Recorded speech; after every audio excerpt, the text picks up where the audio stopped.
Hello বন্ধুরা, আশা করছি তোমরা সকলেই ভালো আছে। আজকে তোমাদের জন্য নিয়ে চলে এসেছি পিএসসি ক্লার্কশিপের প্র্যাকটিস সেট 6 এর পার্ট 2। অর্থাৎ আজকে আমাদের প্র্যাকটিস সেট 6 শেষ হয়ে যাবে। আজকে করব 86 থেকে 100 নম্বর কোশ্চেন। তোমরা যারা পুরোনো প্র্যাকটিস সেটগুলো দেখোনি অবশ্যই প্লেলিস্টে গিয়ে ওখান থেকে দেখে নাও। তার সঙ্গে সঙ্গে অবশ্যই প্রিভিয়াস ইয়ারের কোশ্চেনগুলো দেখে নিবে, কারণ পিএসসি ক্লার্কশিপ এক্সাম ক্র্যাক করার জন্য কিন্তু ওগুলো খুবই ইম্পর্টেন্ট। তোমরা যারা সাবস্ক্রাইব করে দিয়েছো তাদেরকে অসংখ্য ধন্যবাদ, এবং এখনও যারা সাবস্ক্রাইব করেনি তারা অবশ্যই অবশ্যই করে দাও। দেখো, যে বই থেকে আমরা সলিউশন করছি সেটা হচ্ছে ক্র্যাক পিএসসি ক্লার্কশিপ ফিল্মস। অর্থাৎ আমরা লীলার যে ক্র্যাকের বইটা আছে সেখান থেকে আমরা প্র্যাকটিস সেটগুলি করছি। তোমরা এই বইটি করতে পারো। চলো, প্রথম কোশ্চেন দেখে নাও। 80 লিটার জল মিশ্রিত দুধে দুধ ও জলের অনুপাত হচ্ছে 7:3, এবং ওই মিশ্রণে আর কত লিটার জল মিশালে নতুন মিশ্রণে দুধ ও জলের অনুপাত হবে 2:1। ওকে, এখানে দেখো কোন জিনিসটা মিশাচ্ছি সেটা খুবই ইম্পর্টেন্ট।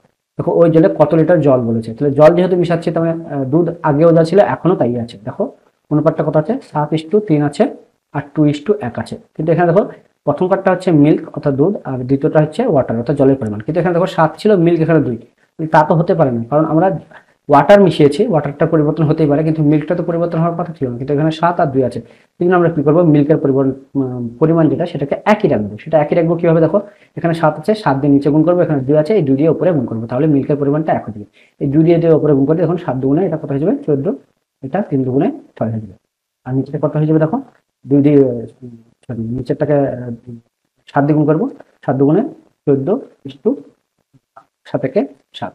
ওকে, কারণ আমরা যেটা করলাম 2 দিয়ে উপরে গুণ করলাম আর 7 দিয়ে নিচে। ঠিক আছে, এখন দেখো এই যে মিল্কের পরিমাণ সেটা দেখো দুই ক্ষেত্রে অর্থাৎ প্রথমে এবং শেষে একই হয়েছে, এবং জলের যেটা পরিমাণ সেটা 6 ছিল, বেড়ে কত হয়ে গেছে 7। অর্থাৎ আমরা মিশিয়েছি কত, 1 মিশিয়েছি, অর্থাৎ আমাদেরকে 1 এর মান বের করতে হবে। এখানে দেখো টোটাল মিশ্রণ দেওয়া আছে কত, 80। এখন দেখো এই যে অনুপাতটা এটা কিন্তু আমাদের কোনো কাজে লাগবে না। এখন এই অনুপাতটাই হচ্ছে আমাদের আসল। যেমন 6 বলছি 14, আর এই 6, 14 আর 6 কত হচ্ছে 20। এই টোটাল হচ্ছে আমাদের মিশ্রণ কত, 20। আর এই 20 মানই করছে আমাদের আছে কত, 80। তার মানে 1 এর মান কত, 4, 20, 80 অর্থাৎ 4। তাহলে 1 এর মান তো আমাদের বের করতে হবে। তাহলে 1 এর মান যেহেতু বের হয়ে গেছে 4, তাহলে এটাই হয়ে গেল আমাদের অ্যান্সার। দেখো খুবই সহজ, অপশন ডি এটা হয়ে গেল আমাদের কোশ্চেন অ্যান্সার। এরপর দেখো 8 জন ব্যক্তির গড় বয়স 2 বছর বেড়ে যায় যখন 24 বছর বয়সী একজনের পরিবর্তে নতুন একজন ব্যক্তি আসে। নতুন ব্যক্তির বয়স এটাও সহজ। দেখো 8 জন ব্যক্তির বয়স যদি 2 করে বাড়ি দেয় মানে যে ব্যক্তি এসেছে, তাহলে 8 দুগুণে কত, আসলে 8 × 2 হবে, 8 দুগুণে 16 বছর সে বেশি বয়স নিয়ে এসেছে। আর সে কত কার বদলে এসেছে, 24 বছর বয়সে বেড়ে এসেছে। 24 বছর বয়সের বদলে যদি আসে, সে কত বাড়ি দেয়, 16 বাড়ি দেয়। 24 আর 16 যোগ করলে কত, 40। এটা হিসেবে তার বয়স, অর্থাৎ অপশন বি। এরপরে দেখো এই অঙ্কটা নাই করে আমি অ্যান্সার বলে দিতে পারবো। ঠিক আছে, তোমরা হয়তো এখানে একটা জিনিস খেয়াল করবে, সেটা হচ্ছে 2 আছে, 1 × 2, এটা দেখো 2 × 3 তবে 6, এটা 3 × 4 12, তারপরে তবে এটা n × n+1 হচ্ছে। তো এই ক্ষেত্রে অঙ্কের ক্ষেত্রে কিভাবে অ্যান্সারটা করবে, দেখো না করে সেটা হচ্ছে কতগুলো টার্ম আছে সেটা দেখে নেবে। দেখো এখানে 1 এ শুরু হচ্ছে আর n এ শেষ হচ্ছে, তাহলে n খানা টার্ম আছে, যতগুলো টার্ম হচ্ছে সেটা উপরে লিখে দাও যতগুলো টার্ম হচ্ছে। আর এখানে কত আছে দেখো 1, আর এখানে কত আছে শেষে n+1, সেটা 1 × n+1। তাহলে 1 এর সঙ্গে n+1 গুণ করলে কত আসবে, n+1 আসবে। অর্থাৎ এটা অপশন ডি, এটা হলো কোশ্চেন आंसर। তো আমি আরেকবার বলে দিই, এখানে কতগুলো টার্ম আছে সেটা উপরে, আর এখানে প্রথমে যেটা থাকবে 1 ইনটু এখানে শেষে যেটা থাকবে n+1, অর্থাৎ 1 × n+1 নিচে হবে। ওকে, একের সঙ্গে তো কোনো কিছু গুণ করলে সেটাই থাকবে, সেই জন্য আমি n+1টা দেখি। অর্থাৎ অপশন ডি এটা হলো কোশ্চেন आंसर। তোমরা যেভাবে অঙ্ক করা ইউজুয়াল পদ্ধতিতে সেটা করে দেখবে, এটা অ্যান্সার আসবে। ওকে, এরপর দেখো একটি ভগ্নাংশের হরের সঙ্গে 1 যোগ করলে ভগ্নাংশ 1/2, এবং লবের সঙ্গে 1 যোগ করলে ভগ্নাংশটা 1 হয়। এবার সংখ্যাটির লব ও হরের গুণফল কত, এটা জিজ্ঞেস করছে। প্রথমে আমি বলে দিই লব কোনটা, লব মানে যেটা উপরে থাকে, আর হর মানে হচ্ছে যেটা নিচে থাকে। অনেকে আমরা এটা জানি না, তো সেটা আমরা প্রথমে আগে শিখে নিলাম। এখন দেখো আমরা ভগ্নাংশটাকে মনে করলাম x/y। এখন দেখো কি বলেছে, একটা ভগ্নাংশের হরের সঙ্গে, তাহলে হর মানে নিশ্চয়ই 1 নিচে আছে, নিচের সঙ্গে যোগ যদি করি তাহলে তার মান হবে 1 এর মান। এবার দ্বিতীয় ক্ষেত্রে কি বলেছে, যদি ভগ্নাংশটি লবের সঙ্গে অর্থাৎ উপরের সঙ্গে অর্থাৎ x+1 যদি করি, নিচেটা যেমন আছে তেমন যদি করি, তার মান হবে কত, 1। এইটা দেখতে পাচ্ছ যে 1 যেহেতু আছে, তাহলে y এর সঙ্গে যখন 1 গুণ করবে তাহলে y কে y, আর x+1 যেটা আছে তাহলে x+1, y এর মান কত হয়ে গেল, x+1। এই জায়গাটা আমরা বসিয়ে দিই, x বাই এই y এর জায়গায় আমরা x+1 বসিয়ে দিই, আর 1 অলরেডি ছিল, তাহলে তো 1 এর বাই 2 পুরোপুরি গুণ করবে। 2 এর সঙ্গে 2 এর সঙ্গে x এর গুণ করলে কত হবে, 2x = 1 এর সঙ্গে এখানে গুণ করলে x, এখানে 1 আর 1 2। এখন দেখো এই দুটো x আর এখানে 1x, দুটো x কে 1 টা ব্যবহার দিলে 1x, তাহলে কত হচ্ছে 2। তাহলে x ইকুয়াল যদি 2 হয় তাহলে y ইকুয়াল কত হবে, এই x জায়গায় 2 বসিয়ে দেবো, 2 প্লাস 1 ইকুয়াল কত 3। তার মানে ভগ্নাংশটা কত হয়েছিল আমাদের, ছিল আমরা 2 প্লাস x বাই y, তাহলে x এর মান কত বেড়েছে 2 আর y এর মান কত বেড়েছে 3, 2/3। এটা হয়ে যাবে আমাদের ভগ্নাংশটা।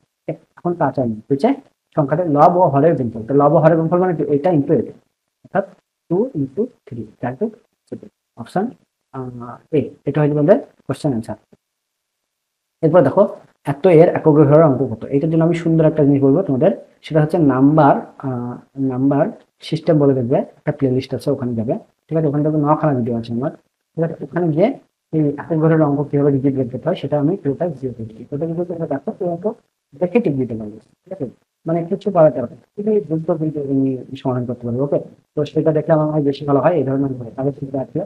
তো আমি এখানে যতটা পারছি তোমাদের বলছি যে এটা কিভাবে প্র্যাকটিস করবে। দেখো একক ঘরের অঙ্ক যেহেতু বলেছে, তাহলে প্রথমে এগুলোর কথা আমি ভুলে নেবে, এগুলো সবগুলো বাদ দিতে হবে, শুধুমাত্র আমি একক ঘরের একটা করছি।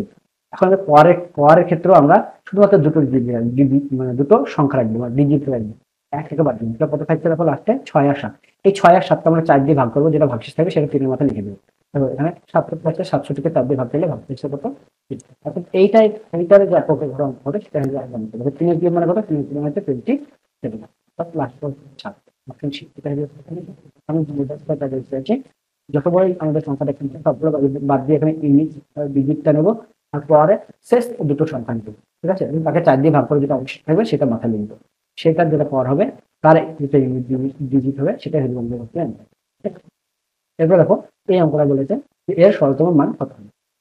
দেখো এখানে একটা জিনিস খেয়াল করো, এখানে এক আছে, তার মানে 1 বাই, দেখো এখানে একটা দুটো তিনটে পদ দশমিক আছে, তার মানে আমরা এটা লিখতে পারি 1 2 3 লিখতে পারি। ওকে, প্লাস এখানে দেখো 2 2 2 3বার আছে, 2 কে 3বার গুণ করলে কত হচ্ছে 8, আর এখানে সব দেখো দুটোর পদ দশমিক আছে, তোমার টোটাল 6টা পদ দশমিক আছে, 1 2 3 4 5 6। ওকে, বাই নিচে দেখো কত আছে, নিচে দেখো 2 2 2 আছে মানে 8 আছে, আর এখানে দেখো সব একটা পদ দশমিক আছে মানে 1000, প্লাস এখানে 4 3বার আছে, 4 কে 3বার গুণ করলে কত হচ্ছে 64, বাই নিচে কত আছে দেখো দুটো পদ দশমিক আছে মানে 6টা পদ দশমিক আছে, 1 2 3 4 5 6টা পদ দশমিক আছে। এখানে একটা জিনিস খেয়াল করো, দেখো এখানে যদি আমরা 8 কমন নিই, আমি আর এক লাইন করছি না, এখানে 8 কমন নিয়ে আমি লিখে দিচ্ছি, এখানে যদি 8 কমন নিই তাহলে এখানে 8টা থাকবে না, 8এর বদলে 1 হয়ে যাবে, আর 64 বদলে কত হয়ে যাবে 1, আর সেই 8টা আমরা কোথায় চলে আসবে ব্র্যাকেটে চলে আসবে। দেখো এখন উপরের দিকে আর নিচের দিকটা যদি লক্ষ্য করো, অর্থাৎ লব আর হরটা দেখো একই চলে আসছে, অর্থাৎ কেটে যাবে। ওকে, তাহলে কি হবে, এখানে 8 আছে আর উপরে কিছু নাই মানে এর পাশে কিছু নাই মানে কত আছে 1 আছে, তার মানে 1/8 এটা হয়ে যাবে অ্যান্সার। ওকে, কিন্তু অপশনের দিকে থাকা 1/8 দেয় নাই, তার মানে কি 1কে 8 দিয়ে ভাগ করতে হবে, 1কে 8 দিয়ে ভাগ করলে আসে 0.125 আসে। ওকে, ভাগ করে দেখে নেবে, অপশন বি এটা হয়ে যাবে কোশ্চেনের অ্যান্সার। ওকে, এরপর দেখো একটি ব্যাগে 50 পয়সা 25 পয়সা এবং 1 টাকার মুদ্রা হয়েছে 5:8:1 অনুপাতে রয়েছে। ব্যাগটিতে মোট 55 টাকা থাকলে 25 পয়সার মুদ্রার সংখ্যা কত জিজ্ঞাসা করেছে। দেখো 50 পয়সা মানে কি এটা জানতে হবে, মানে 1/2 টাকা, অর্থাৎ 1 টাকার অর্ধেক, আর 25 পয়সা মানে কি 1 টাকা 4 ভাগের 1 ভাগ, অর্থাৎ 1/4। ওকে, এখন দেখো এখানে 5 আছে, এখানে 8 আছে, এখানে 1 আছে, এটা হচ্ছে 50 পয়সার জন্য, সেটা কত হবে, এটা টাকার পরিমাণ কত হবে 5/2, প্লাস এখানে 8 আছে, তাহলে 8 যদি থাকে 25 পয়সার সংখ্যা, তাহলে তাকে টাকা করতে গেলে 4 দিয়ে ভাগ করতে হবে, প্লাস এখানে 1 আছে, মানে 1 টাকার মুদ্রা সংখ্যা, 1 টাকা তো নিজেই টাকা, সুতরাং এটাকে কিছুতে ভাগ করার দরকার নেই, অর্থাৎ একটা নিজেই টাকা হয়ে যাবে। ওকে, এইটার মানই হচ্ছে কত আমার 55। দেখো এখানে যদি কাটাকাটি করি 4 2 8, তাহলে 2 আর 1 কত হলো 3, তাহলে 5/2 প্লাস 3, এইটার মানই হচ্ছে কত 55। এখানে দেখো 3 2 6, 6 আর 5 11, অর্থাৎ 11/2 এর মান কত হচ্ছে আমার 55। ওকে, 5 11 55, তাহলে 1 এর মান কত হচ্ছে আমার, এই 2 দিয়ে গুণ করে দেবো, 5 2 10, তাহলে 1 এর মান যদি 10 হয়ে যায় আমাকে কি চাইছে, দেখো 25 পয়সার মুদ্রার সংখ্যা, 25 পয়সার মুদ্রার সংখ্যা কত ছিল এইটা 8, অর্থাৎ আমাদেরকে 8 এর মান বের করতে হবে, তাহলে 8 এর মান কত হবে 8 10 80, অপশন ডি এটা হচ্ছে আমাদের কোশ্চেনের অ্যান্সার। এরপরে দেখো একটি ট্যাঙ্ক 3টি পাইপ এ বি সি ভর্তি করে 4 ঘন্টায়, যদি সি পাইপ বি পাইপের থেকে দ্বিগুণ ক্ষমতা সম্পন্ন এবং বি পাইপ এ পাইপের থেকে 3 গুণ ক্ষমতা সম্পন্ন হয়, তবে একা এ পাইপের সম্পূর্ণ ট্যাঙ্কটি ভর্তি করতে কত সময় লাগবে জিজ্ঞাসা করেছে। এখন দেখো একটা জিনিস খেয়াল করো, সেটা হচ্ছে আমাদের কে কার কত গুণ সেটা দেওয়া আছে, তো সেটা আমরা আগে অ্যানালাইসিস করি। যদি সি পাইপ বি এর দ্বিগুণ হয়, মানে এখানে আমি বি লিখবো, এখানে আমি সি লিখছি, তো বি যদি 1 হয় তবে সি তার দ্বিগুণ। আবার আরেকটা ক্ষেত্রে কি বলছে যে বি পাইপ হচ্ছে এ পাইপের 3 গুণ, কি বলেছে এ পাইপ যদি 1 হয় তাহলে বি পাইপ কত তার 3 গুণ। ওকে, এখন দেখো একটা জিনিস খেয়াল করো, দেখো বি এর দুবার দুই রকম মান হয়ে গেল, একবার 1 একবার 3, তো সেটাকে ব্যালেন্স করতে হবে। সেটাকে ব্যালেন্স কিভাবে করবা, তাহলে এই 1 টাকা 3 করতে হবে, 1 টাকা যদি 3 করতে যাও তাহলে এখানে 3 দিয়ে গুণ করতে হবে, 3 একে 3, তাহলে এখানেও 3 দিয়ে গুণ করতে হবে। তাহলে সি এর মান হয়ে গেল আলটিমেট কত, 3 দুগুণে 6, বি এর মান 3 আর এ এর মান কত হয়ে গেল 1। অর্থাৎ এটা হয়ে গেল এ, বি আর সি এর এফিসিয়েন্সি। তাহলে দেখো এখানে কত ঘন্টা সময় লাগতো, 4 ঘন্টা সময় লাগতো, 4 ঘন্টা সময় লাগতো। আর ব্র্যাকেটে দেখো আমি যেটা লিখবো সেটা হচ্ছে তাদের এফিসিয়েন্সি, অর্থাৎ 6 + 3 + 1, অর্থাৎ এটাই হচ্ছে ওই 3টি পাইপের মানে যতটা জল ভরতে পারে তার পরিমাণ, অর্থাৎ ট্যাঙ্কের এটা ক্যাপাসিটি। 6 আর 3 9, 9 আর 1 10, তাহলে 4 × 10 সমান 40 লিটার জল ভরতে হবে, অর্থাৎ পুরো ট্যাঙ্কটার ক্যাপাসিটি হচ্ছে 40। এখন দেখো এ পাইপ সম্পূর্ণ ট্যাঙ্কটি ভরতে কত সময় লাগবে, অর্থাৎ এর এফিসিয়েন্সি কত 1, তাহলে 40/1 অর্থাৎ 40 আওয়ার, অর্থাৎ 40 ঘন্টা সময় লাগবে। অপশন কোথায় আছে দেখো, অপশন বি, এটা হয়ে যাবে কোশ্চেনের অ্যান্সার। এরপর দেখো 71 দ্বারা বিভাজ্য ক্ষুদ্রতম 6 অঙ্কের সংখ্যাটি কত। এটা ইজিলি ব্যাপার, ক্ষুদ্রতম সংখ্যা গণনা করতে 6 অঙ্কের 1 আর 5টা শূন্য, 1টা 2টো 3টি 4টি আর 5টা শূন্য। এবার এখানে 71 দিয়ে ভাগ করো, দেখো 71 দিয়ে ভাগ করে 71 কত আসছে 1, 9, 8 হচ্ছে কয় 10, 2 10, কত আসছে এখানে 290, 290কে কয় দিয়ে যাচ্ছে দেখো এখানে 71 আছে, তাহলে 4 দিয়ে যদি দিই, 71কে 4 দিয়ে দিলে 4 একে 4, 4 7 28, কত হচ্ছে 284, এটাই দেখো যাবে 4 দিয়ে, তাহলে 4 দিয়ে দাও 284, তাহলে কত থাকছে আমার 6, আর এখানে কত আসছে 0। দেখো ভাগ যাচ্ছে না, কিন্তু আরেকটা শূন্য আছে, সেজন্য এখানে একটা শূন্য দিয়ে আরেকটা শূন্য নামাও, ঠিক আছে। কয় যাবে দেখো 7 8কে 56, 8 দিয়ে দিবে, দেখো 8 দিয়ে দিলে 7 8কে 56 আর 8 একে 8, এটা কত আসছে 8 আছে কয় 10, 2 10, 7 থেকে 1, 7 হচ্ছে কয় 10, 3 10, অর্থাৎ এখানে কত আসছে 32 বেশি আসছে। এখন বলেছে যে এই 6 অঙ্কের যে আমি ক্ষুদ্রতম সংখ্যাটা লিখেছি তার সঙ্গে কত যোগ করি, তার মানে আমাদেরকে প্রথমে জানতে হবে যে এই 32 এর সঙ্গে আর কত যোগ করলে পরে 71 দিয়ে ভাগ হবে। তাহলে 71 - 32, তাহলে 2 আছে কয় 11, 9 11, হাত থেকে 1, 4 আছে কয় 7, 3 7, অর্থাৎ আর 39 যোগ করলে তবে এই 32 যে অবশিষ্ট এসেছে সে তার সঙ্গে আর 39 যোগ করলে তবে সেটা 71 দিয়ে ভাগ যাবে। তার মানে কি এই যে পুরো সংখ্যাটা আছে তার সঙ্গে আর 39 যোগ করতে হবে, অর্থাৎ 1 2 3 4 5, অর্থাৎ একের পর একটা 0 3টি 4টি 5টা শূন্য আর তার সঙ্গে আর 39 যোগ করো, তাহলে 9 3 0 0 0 1, অর্থাৎ এটা হবে অ্যান্সার। অর্থাৎ তাদের শেষে 39 আছে, সেটা টিক দিয়ে দাও, অপশন বি, এটা হয়ে যাবে কোশ্চেন অ্যান্সার। এরপর দেখো কোন মূলধনের 10% বার্ষিক সুদের হারে 6 মাসের সরল সুদ 100 টাকা। ওকে, অর্থাৎ কোন মূলধনের, অর্থাৎ মূলধনের পরিমাণকে আমাদেরকে বের করতে হবে। দেখো এখানে 6 মাস মানে কি, 6 মাস মানে হচ্ছে হাফ, 1/2 ইয়ার ইন্টু কত পার্সেন্ট হারে, 10% হারে, তাহলে এটার সঙ্গে এটা কাটাকাটি করো, 5 দুগুণে 10, অর্থাৎ কত পার্সেন্ট আসলো 5%, অর্থাৎ এই 100 টাকা মানে হচ্ছে এখানে সুদ, তার মানে এই 5%-এর মানই হচ্ছে 100 টাকা। দেখো তাহলে এই আমাকে কি বের করতে হবে, মূলধন মানে 100% বের করতে হবে, তাহলে 5কে যদি আমি 100 করতে যাই তাহলে নিশ্চয়ই 20 দিয়ে গুণ করতে হবে, তবে এখানে 100% হবে। ওকে, তাহলে এখানেও নিশ্চয়ই 20 দিয়ে গুণ করতে হবে। ওকে, তবে 100 × 20, তাহলে 100 × 20 মানে কত 2000 টাকা, অর্থাৎ অপশন সি, এটা হচ্ছে আমাদের কোশ্চেন অ্যান্সার। এরপরে দেখো এই অঙ্কটা দেখো, এখানে আমি দেখো দশমিকগুলোর কথা যদি আগে ভুলে যাই, প্রথমে দশমিকগুলোর কথা ভুলে গেলে সব থেকে সহজ হবে, দশমিকগুলোর কথা আমি ভুলে যাচ্ছি, তাহলে এখানে 256 আছে আর এই 0টার কথা ভুলে যাও, তাহলে 256 আছে, তাহলে 256-র বর্গমূল হচ্ছে কত আমার 16, কিন্তু দুটোর পরে দশমিক আছে যেহেতু, তাহলে এখানে 1.6 হবে। আর 729 কার বর্গমূল বলো, 729 হচ্ছে তোমার 27-এর বর্গমূল, তাহলে 27, কিন্তু এখানে দুটোর পরে দশমিক আছে, তাহলে রুট ওভার করলে সেটা 1-এর উপর দশমিক হয়ে যায়। ওকে, প্লাস এখানে দেখো 1 আছে, 1-এর বর্গমূল কত, 1ই হয়। ওকে, এখানে দেখো দুটোর পর দশমিক আছে, তার মানে এখানেও 0.1 হবে, ঠিক আছে, তাহলে 0.1।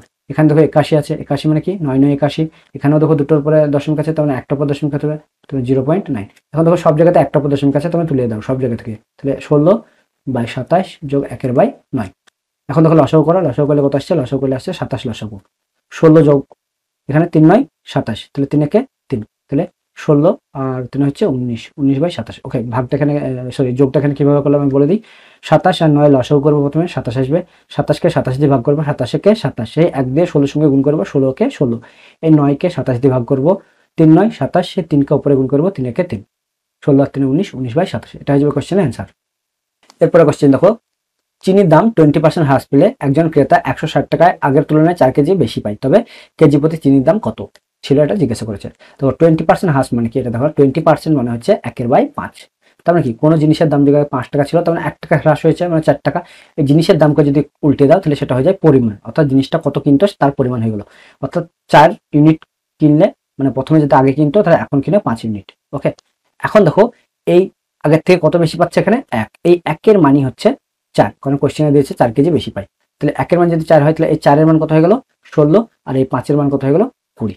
তার মানে কি দেখো, তবে কেজি প্রতি চিনির আসল দাম কত ছিল, মানে কি এই পুরানো মূল্য কত ছিল সেটা জিজ্ঞাসা করছে, অর্থাৎ 16 কেজির দাম কত সেটা জিজ্ঞাসা করছে। তাহলে 16 কেজি বলছে, আর 1 কেজির দাম কত সেটা জিজ্ঞাসা করছে। দেখো 16 কেজির দাম তার মানে কি 160 টাকা, যেহেতু 160 টাকা দেওয়া আছে তাহলে 16 কেজির দাম হচ্ছে 160। তাহলে 1 কেজির দাম কত হবে, 16 দিয়ে ভাগ, 16কে 16 আর 0 অর্থাৎ 10, অর্থাৎ 25 কেজি চিনির দাম আগে ছিল কত, এই 10 টাকা। আর যদি বলে বর্তমানে কত, তাহলে বর্তমানে অ্যান্সার হয়ে যাবে 160 বাই এই 20। এই শূন্যের সঙ্গে এই শূন্য কেটে গেল 8, অর্থাৎ কত হবে 8 টাকা হবে এখন বর্তমানে মূল্য। ওকে, এরপর দেখো একটি নৌকার স্রোতের প্রতিকূলে 64 কিমি যায় 8 ঘন্টায় এবং স্রোতের অনুকূলে 120 কিমি যায় 12 ঘন্টায়, তবে স্থির জলে নৌকার বেগ কত মিটার পার সেকেন্ডে বের করতে বলেছে। ওকে, আমরা কিলোমিটার পার আওয়ার আগে বের করি, তারপরে তখন মিটার পার সেকেন্ড আমরা নিয়ে দেবো। দেখো প্রতিকূলে বেগ কত, 8 ঘন্টায় যায় 64, তাহলে 8 8 কে 64, তাহলে 8 কিমি বেগ হলো প্রতিকূলে। আর স্রোতের অনুকূলে বেগ কত হবে 120 বাই 12, 120 বাই 12, 10 12 120 অর্থাৎ 10 ঘন্টা, অর্থাৎ অনুকূলে বেগ হচ্ছে 10। এই দুটোকে যোগ করে যদি অনুকূলে বেগ আর প্রতিকূলে বেগকে যদি যোগ করে 2 দিয়ে ভাগ করা হয়, তাহলে সেটা আমরা পেয়ে যাই কিসের বেগ, নৌকার বেগ পেয়ে যায়। তাহলে 10 আর এই 8 কত হলো 18, 18 বাই 2, 9 দুগুণে 18, অর্থাৎ 9 কিলোমিটার পার আওয়ার। এটা হয়ে গেল আমাদের নৌকার বেগ, কিন্তু কোশ্চেনে তো তা চাইনি, মিটার পার সেকেন্ডে চাই। তো মিটার পার সেকেন্ডে করা একদম সহজ, 5 বাই 18 দিয়ে গুণ করতে হয়, 9 দুগুণে 18, 5-এর অর্ধেক, 5 বাই 2 মানে 5-এর অর্ধেক, অর্থাৎ 2.5, অপশন বি, এটা হচ্ছে আমাদের কোশ্চেনের অ্যান্সার। আচ্ছা, এটা একটু বলে দিই আমি এখানে যে 1 ঘন্টা যেটা যায় সেটা হচ্ছে বেগ, যেহেতু 8 ঘন্টায় 64 কিমি যায়, তাহলে 1 ঘন্টায় কত যাবে 8 8 কে 64, সেজন্য এটা 8। আর এটা 12 ঘন্টা যায় 120, তার 1 ঘন্টা যায় কত 120 বাই 12 মানে 10। ওকে, এখানে দেখো একটি বাইকের ধার্য মূল্য ক্রয় মূল্য থেকে 20% বেশি, যদি বাইকটি 30% ছাড়ে বিক্রি করা হয় তবে ডিলারের কত ক্ষতি হবে সেটা জিজ্ঞেস করেছে। দেখো তার মানে বলতে চেয়েছে যে একজনের প্রথমে একটা জিনিস 100 টাকায় কিনেছিল, তাকে জোর করে 20% দাম বাড়িয়ে 120 টাকা করা হলো, তো ধার্য করা হলো, কিন্তু সে লোক আবার দয়ালু, কি করলো সে আবার 30% ছাড় দিয়ে দিল। তাহলে এখান থেকে যদি 30% ছাড় দাও তাহলে কত আসছে দেখো, 30% ছাড় দিচ্ছ মানে কি তুমি 70% নিচ্ছ, অর্থাৎ 120 ইন্টু 70 বাই নিচে 100, এই শূন্যের সঙ্গে এই শূন্য কেটে দাও, এই শূন্যের সঙ্গে এই শূন্য কেটে দাও, কত হচ্ছে 7 12 84, অর্থাৎ তুমি নিচ্ছ কত টাকা 84 টাকা। তাহলে নিঃসন্দেহে দেখতে পাচ্ছ যে 100 টাকাতে তুমি 84 টাকা নিচ্ছ, তাহলে কত টাকা লস হচ্ছে তোমার 100 মাইনাস 84, মানে 16 টাকা তোমার লস হচ্ছে, অর্থাৎ 16% কি হবে লস হবে। দেখো অপশন এ, এটা হচ্ছে আমাদের কোশ্চেনের অ্যান্সার। এরপর দেখো আজ মঙ্গলবার হলে আজ থেকে 100 দিন পরের দিনটি কি বার হবে জিজ্ঞাসা করেছে। দেখো আজ যদি মঙ্গলবার হয় তাহলে আজ থেকে 100 দিন পরে কি বার হবে, এটা বের করার জন্য আমরা প্রথমে অড ডে বের করবো। অড ডে কি জিনিস আমি বলি, প্রতি 7 দিন, মানে যদি দিন কাউন্ট করো পুরো 7টা দিন, 1 2 3 4 5 6 7, তাহলে দেখবে এই দিন যা ছিল ঠিক 7 দিনের দিন ঠিক একইবারই ঘুরে আসে, ঠিক আছে। সেই জন্য আমরা 7 দিয়ে বাদ দিয়ে প্রথমে ওটা আমরা কত অড ডে থাকছে কতটা অবশিষ্ট থাকছে সেটাকে বের করে নেবো। দেখো 100কে আমরা 7 দিয়ে ভাগ করে নিচ্ছি, তাহলে কত আসছে দেখো 7 14, আমি একবারে করে দিই, আচ্ছা একবার করছি না, 7 7 আর 3 0, 4 7 28 2 অবশিষ্ট থাকছে। ওকে, অর্থাৎ আমরা বলতে পারি যে এই মঙ্গলবার পরে আর 2 দিন আগালে পরে হয়ে যাবে, মঙ্গলবারের পরের দিন হচ্ছে বুধবার, বুধবারের পরের দিন হচ্ছে বৃহস্পতিবার। ওকে, অর্থাৎ অপশন সি, এটা হচ্ছে আমাদের কোশ্চেনের অ্যান্সার। ঠিক আছে, তো এই ধরনের অঙ্ক যখনই দিবে তোমাকে অড ডে বের করে নিতে হবে। ঠিক আছে, থ্যাংকস ফর ওয়াচিং। ভিডিওটি ভালো লাগলে অবশ্যই তোমরা লাইক শেয়ার সাবস্ক্রাইব করে দিও, পাশে থাকা বেল আইকনটি প্রেস করে অল অপশন সিলেক্ট করে নিও।